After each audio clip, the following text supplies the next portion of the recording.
Sveiciens visiem! Šodien esam Sološop saules parkā Stariņi.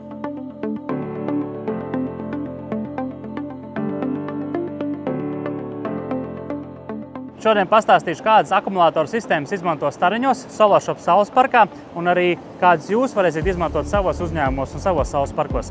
Nāciet parādīšu. Mūsu kaimiņi Igauni šo sauc par cash mašīnu, jeb pa naudas mašīnām.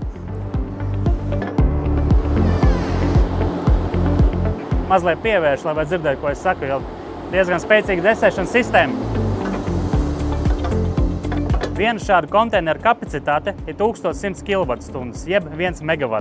Šie akumulātori ļauj jums uzkrāt saražoto saules enerģiju un pārdot viņu tīklā, kad elektrības cenas visdārgākās. Kā arī jūs varat piedalīties balansēšanā. Un balansēšanā vidēji no 1 MW jūs varat nopelnīt apmēram 15 līdz 20 tūkstoši eiro mēnesī. Protams, šīs ir lielas sistēmas, mēs arī piedāvājam mazākas sistēmas zemniekiem, uzņēmējiem un nelieliem uzņēmumiem. Jūs varat uzlikt sev šādus konteinerus ar mazāku kapacitāti. Mēs nodrošinām pilnībā šādu konteineru atvešanu, uzstādīšanu un palaišanu. Ja arī jūs vēlaties ietaupīt uz enerģijas ražošanu, pārdot elektrību par dārgāku, uzkrāt lētāku enerģiju un piedalīties balansēšanā, noteikti sazinieties ar mums.